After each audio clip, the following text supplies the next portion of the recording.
Good day to you, Jason here, Birchfield Family Farm, Oxford, Ohio.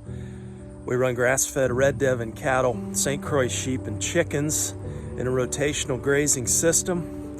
I have a good word for you today. This comes from Psalm 37. If the Lord delights in a man's way, he makes his steps firm. Though he stumble, he will not fall, for the Lord upholds him with his hand.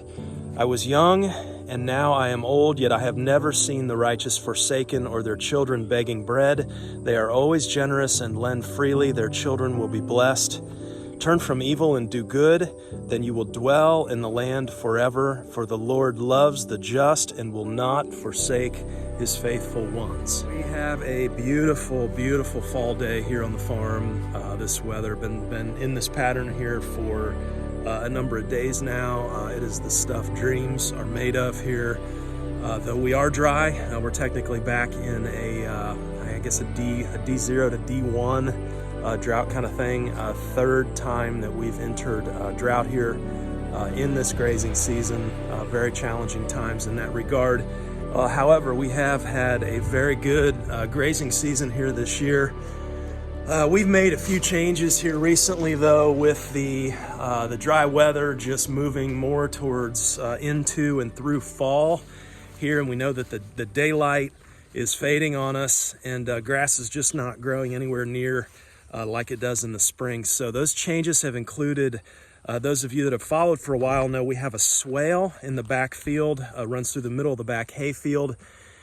We grazed that last year with our ewes, and I was extremely impressed just with, when we came out of that, we came right into breeding season mid-November, and they were in just phenomenal shape and body condition. And kind of, on the farm here, you've heard me talk, when we make moves or we make decisions now, it seems like the best moves are always the ones that have multiple benefits, right? There's multiple things to be gained for us and what we do with those are the best moves, it seems like, that we make, and that's one of those with the swale in the back. And so we have moved our 32 ewes back there onto the swale. Kind of give you some shots of that here. We'll get Sam in the air. Sam goes back there daily and checks them a couple times with the drone, and we got the truck back there with a water tank, and that is set up to an automatic water. Just a battery system that runs the electronet and keeps them in and keeps the predators out back there. We do have some coyote concerns back there. Hear the coyotes at night, but never had an issue so far. And then the other thing that does for us is, rather than take a bush hog back there or a mechanical mower, putting the ewes on it and letting them eat that down, we're gonna keep that brush and keep all that stuff down, right? Rather than mow it once a year. If you don't, you get the shrubs and the trees eventually that grow up in your waterway there, and we don't want that. So again, multiple benefits there. Really good grazing for the ewes, and keeping that waterway maintained. Pretty good result we get from that each year. It seems like we have cattle in paddock 1 here, and we have taken our rams. Since the ewes are in the back, I thought, you know what? Rams have kind of been neglected this whole season in terms of the rotation anyway. You just kind of fit rams in where you can here and there throughout the season and keep them going. Much smaller group of sheep than the ewes. And so we've combined them back with cattle. I thought, let's give them some good stuff. Let's get them going through the rotation. So they are in paddock 1 now with cattle, and you can probably hear them. They've got everything eaten down. We need to do a move today. We're going to go from paddock 1 on to paddock 2 here, and I want to talk about these rams. Specifically, let's talk about some of the mistakes that we've made and also some of the good things. Generally speaking, let's talk about rams today, St Croix rams. Okay, looking these guys over here. We have fed a little bit of hay out here on paddock 1. Rams are down that way. They know not to mess with the cattle.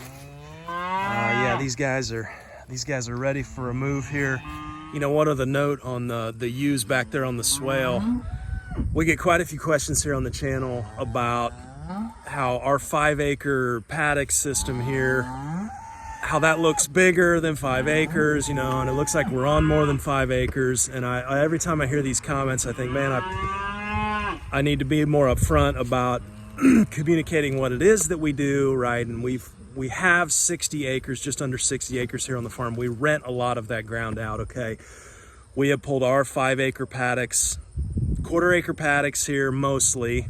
We have some overflow, but all of that stays within the bounds of 5 acres. So we do run all of these animals on 5 acres, with the exception of when we get to hay season. I've been pretty upfront. We do feed about 10 tons of hay through the winter here in Ohio. It gets pretty rough here through the winter. And so having the ewes back on the swale, yes, we are outside of that 5 acres technically, but what that's doing is it's saving us on our hay cost. We would otherwise just be feeding them out of that 10 tons of hay this time of year. Heading into November here, we're quickly approaching really our in hay season here with this third dip into drought. So there's probably, I don't know, it may be an acre on the length of that swale total, you know, that we graze. But I know I'll get somebody on here that, well, you said 5 acres and well, yeah, technically, sure. But you come into drought and you come into hay season here, and any time that we can save on hay, you know, you bet I'm gonna do it. In addition to grazing and getting the benefits of grazing, that's a great fit back there. So getting good body condition on the ewes, we're maintaining our waterway, and we're able to stay off of the hay for this season and really not have to take a bush hog back there. And so that's kind of the thinking there with the ewes. Okay, muies are ready to go. There's M. I'll tell you, for not having much to eat out here, room and Phil's still looking pretty good. We did feed a little bit of hay yesterday, but they're hungry. They were hollering. Here comes the rams. So these are our 2 main herd sires there up front. And then here comes all of the ram lambs from this year, with the exception of that front one there.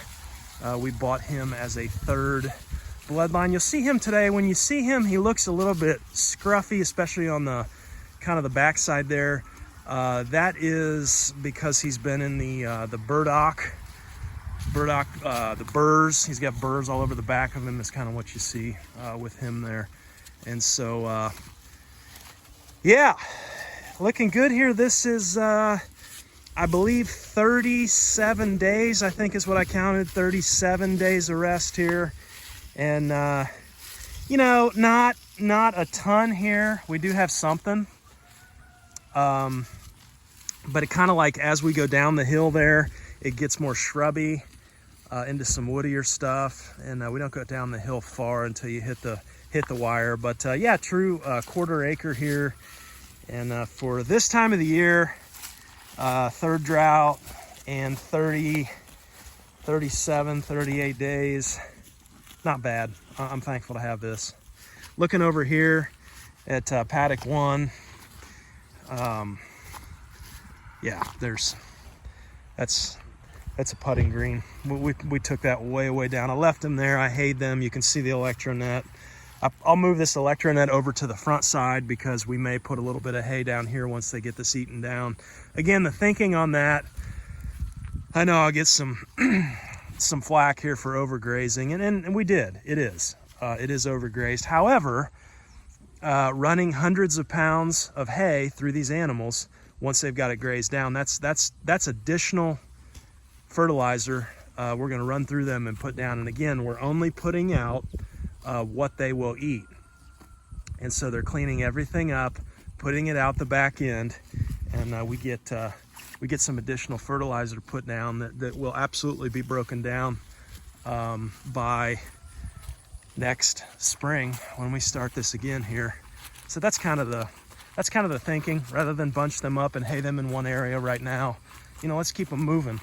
Let's let them distribute that fertilizer. Everybody's looking pretty good. Getting the hair coats are coming on here this time of the year. Tell you, it can kind of be deceiving though on body condition when those hair coats come on. But pretty happy with these guys. Okay, I decided to wait till this evening here to talk about our St Croix rams. Let's have a conversation here on St Croix sheep and rams, and let's say the top 3 mistakes that maybe we've made and or I see others make in regards to rams. Having a breeding program with your sheep. And rams are pretty important. They're going to be 50% of all of your lamb genetics in that one animal. And so very, very important. These boys here are our two main herd sires. This is Brutus here, closest to me. He's out of our original line, our original ram. His name was Fritz. And then this is Maverick here. Maverick was our second bloodline. If you actually, they're going down. This is part of that paddock too. We're back out here in the evening. Look at that. Look at that view, huh? And these evenings are just gorgeous. Mid 60s, humidity's low. Just a great fall evening. But if you Google St. Croix sheep, that first image that pops up is a famous ram out of Kentucky. And I'm not really getting a good shot of him here. That famous ram, his name was Sarge, and Sarge was from the West Coast genetics. And Sarge is the grandsire, the grandsire of Maverick there. We had Sarge sired one of our herd sires that we used, and then gave us Maverick. And what we did on these boys here is when we first bought our sheep, there was one ewe that the producer, he looked at me. We just bought 4 sheep to start out, but he looked at me and he said, she's going to be a good one. And he pointed to one of the ewes.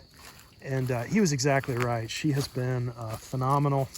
And so we selected both of these guys, a little bit of line breeding. We selected both of them out of that exceptional ewe line. And I think that's really when line breeding works, is when you have those quality genetics and gives you some predictability. But look at the nuts on that guy, huh? So when I look at a ram, I want to see a good big set of nuts. I know lots of jokes you can make there, but I want to see some caps on the end there. I don't know if you saw those.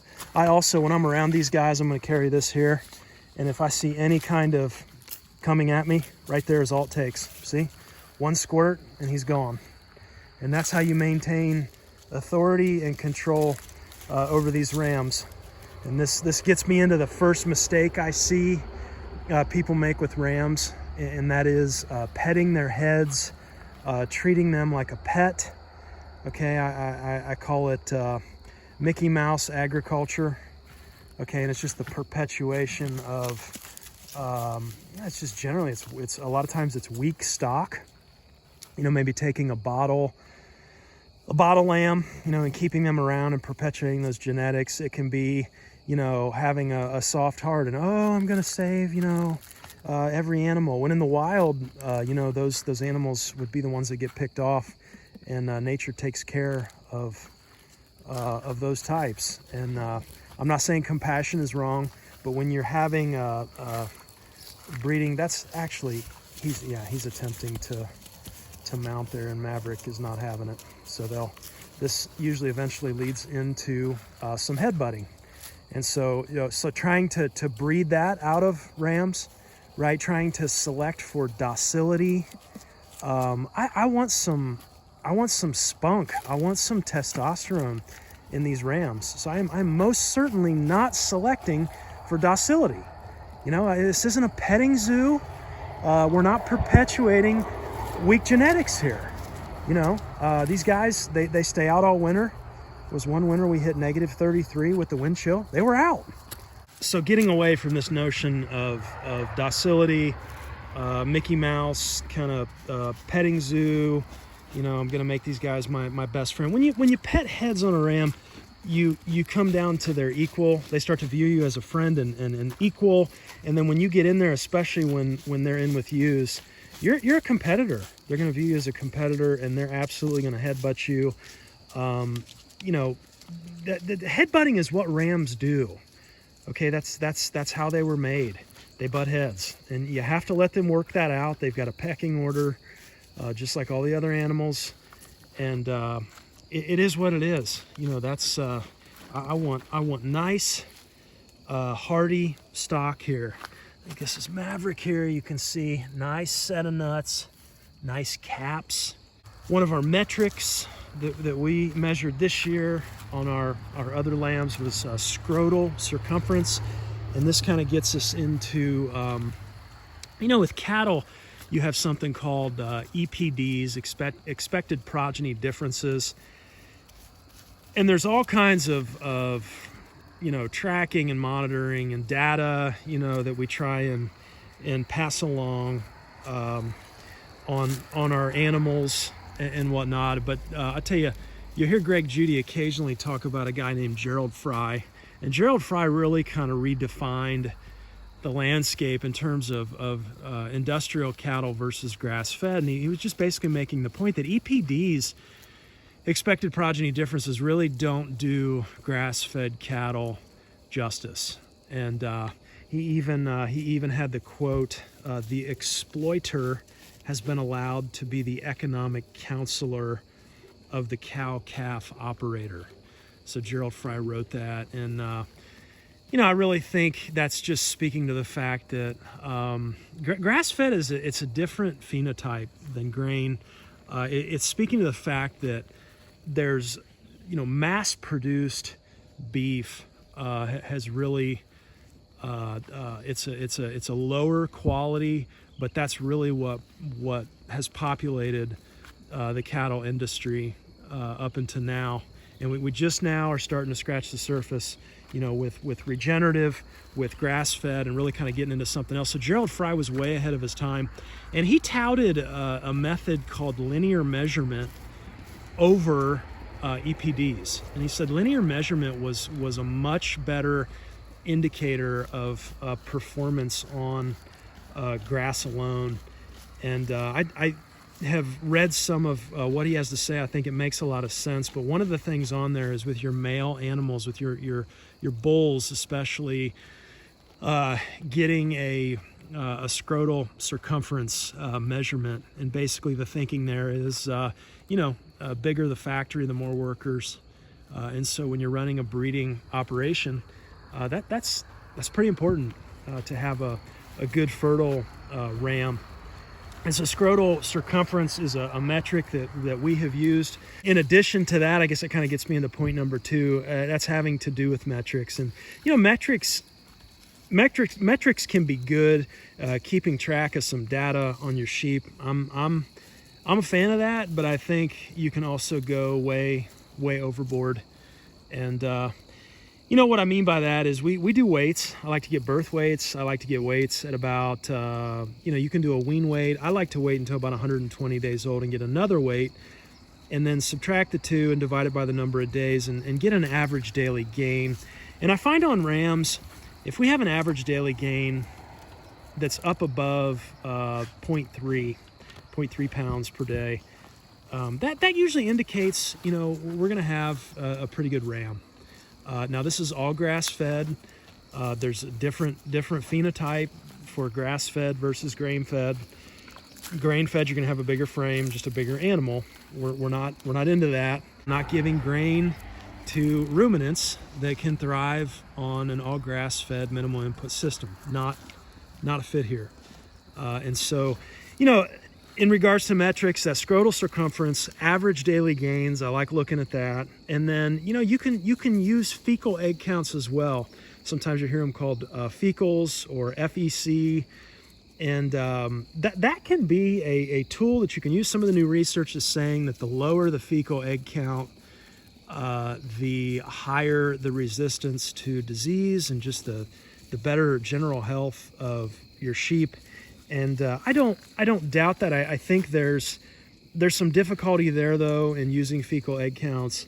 One of those being with St. Croix, I mean, you have a parasite-resistant breed. They're not parasite immune, they're parasite resistant, and there are varying levels of resistance.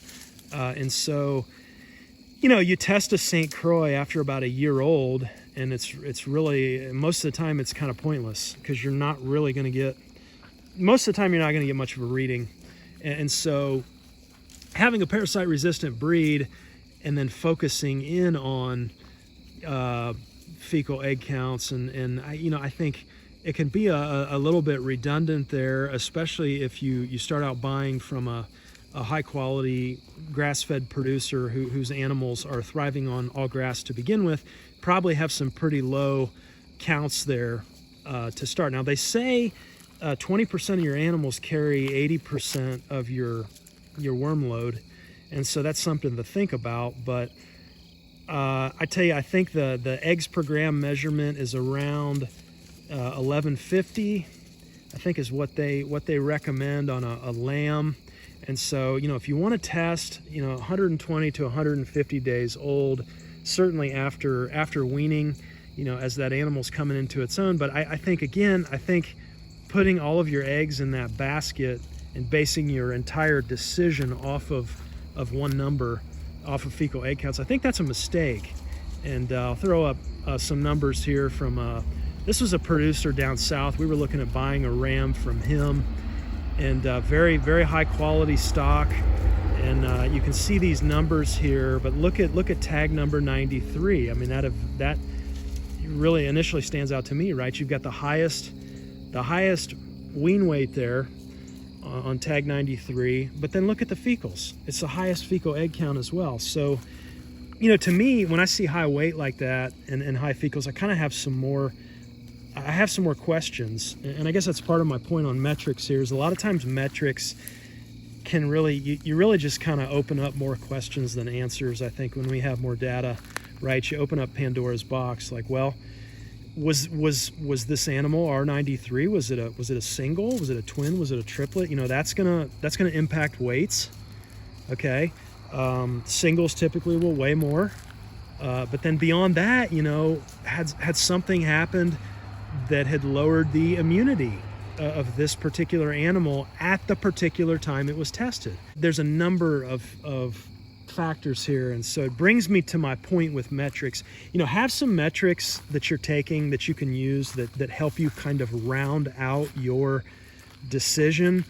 But also, if you get to the point where somebody in a cubicle clear across the country could just take one of your spreadsheets and they could make a decision on who you keep and who you call, that's a problem to me. In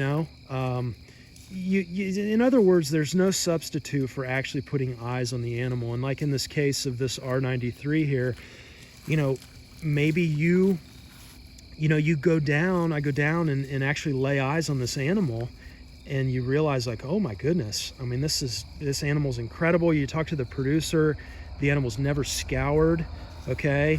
And it could be one of those deals where the animal's it's coming into its own. It has to develop its own parasite resistance after it's weaned, and it's just, for whatever reason, taken a little bit longer to do that. I don't think it's in other words, with somebody that is healthy and thriving and has all of the visual phenotype, cues of a really great ram, getting a fecal egg count that's a little bit higher than everybody else, I don't think that's not enough for me to call that animal or to knock that animal out of my program. I'll tell you what I've done with these two boys here, that I ran those through my best line of ewes, and they're out of that same line, but neither one of these guys, I've never seen either one of these guys scour. Okay, they've always been clean on the backside. And so, I just think when we get to the point where somebody else in an office or a cubicle is making our farm decisions for us, that's a problem. And we've got to lay eyes on the animals. We've got to know what we're looking for. So what am I looking for when it comes to a good quality ram? I want a general alertness. I'm trying to walk here, and there's black walnuts on the ground. I'm I'm losing my footing. But I want a general, just an alertness. I want clear eyes, clear open eyes, ears that are up, attentive. I want a responsive animal. I want to be able to look at the eyes and not see any kind of spots. I don't see any kind of white spots in the eyes. I want a nice, clean jawline with no swelling. Okay, I don't want anything even close to bottle jaw. And then as I'm looking at the face of that animal, I want to see a little bit of pink or redness on the lower eyelid if I can. I'm not talking about doing a FAMACHA, okay, but just looking at that animal visually even from a distance, being able to see some pink on the underside of the eyelid. And then when that animal puts manure out the back end and lifts that tail, I want to see some pink around the back end as well. And that's going to tell me that there's no real struggle there with anemia. That kind of gets back to just a very quick visual on worm load as well. And looking at the gait, how that animal walks. Unfortunately, mine are down here in the woods, they're not walking around much, but I want that back foot to replace the front foot when they walk.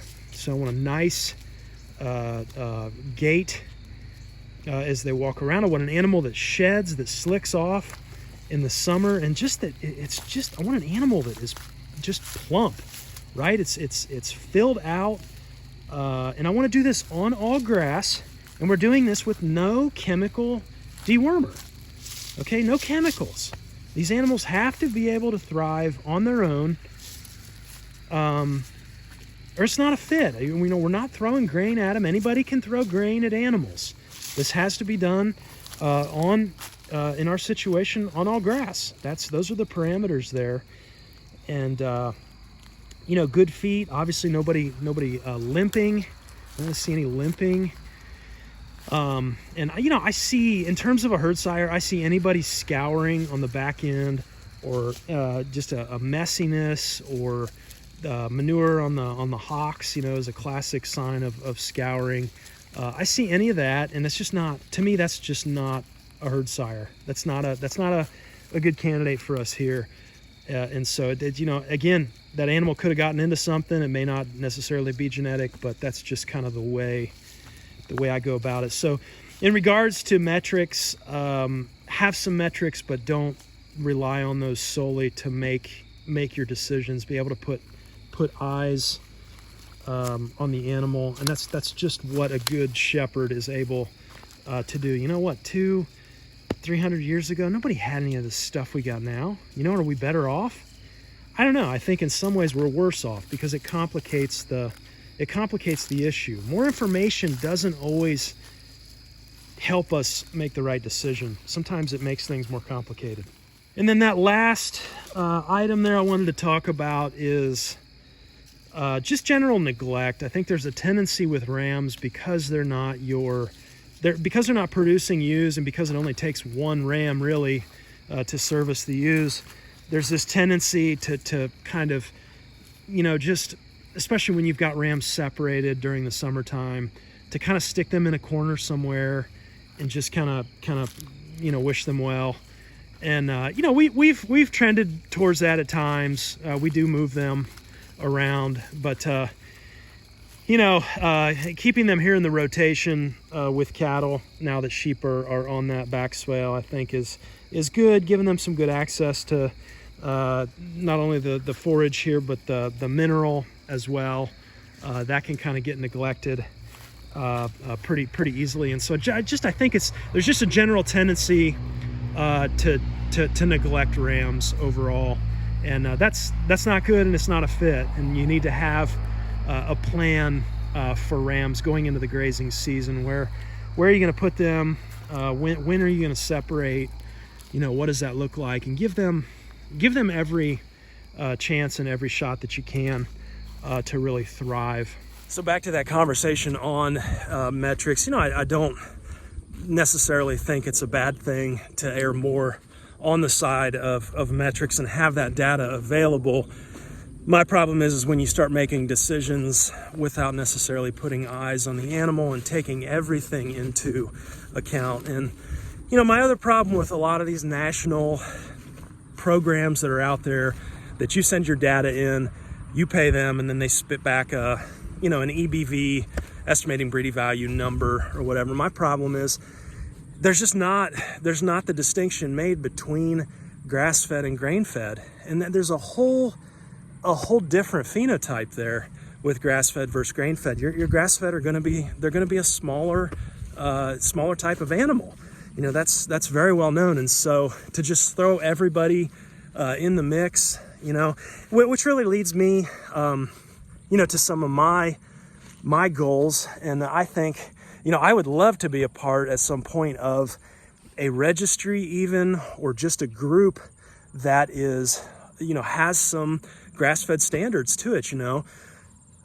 One of our big standards here is 0 chemical dewormer. I didn't get into farming in this way to support big chemical companies. That's not what we're doing here. That's not what it's about. And so zero chemical dewormer is something we adhere to. And unfortunately, if the animal can't thrive on grass in our minimal input system here, they're just not a fit. And those are the animals that are called out and consumed. And I think we maintain a very healthy flock by doing that. Again, I would love to see an all grass-fed registry or a group that perhaps works together and tracks some data within that grass-fed phenotype here within St Croix. Having some guidelines, no chemical dewormer, all grass-fed, no grain, and just raising very healthy animals, because I believe in the times that we're in, these are the farms that are going to thrive. The farms that have pared back, have pared down to minimal inputs using what we have, grass, clean water, and mineral, and selecting for sheep that thrive in that system. These are the farms we're going to see thrive in the times that are ahead. Just my personal opinion. I hope this helped you today in regards to rams, just sharing a little bit about what we're looking for here on our farm. And hey, if you do it a different way, weigh in, tell us in the comments, tell us what you think. Thanks for hanging with me today. We'll talk to you next time. Take care. Be blessed.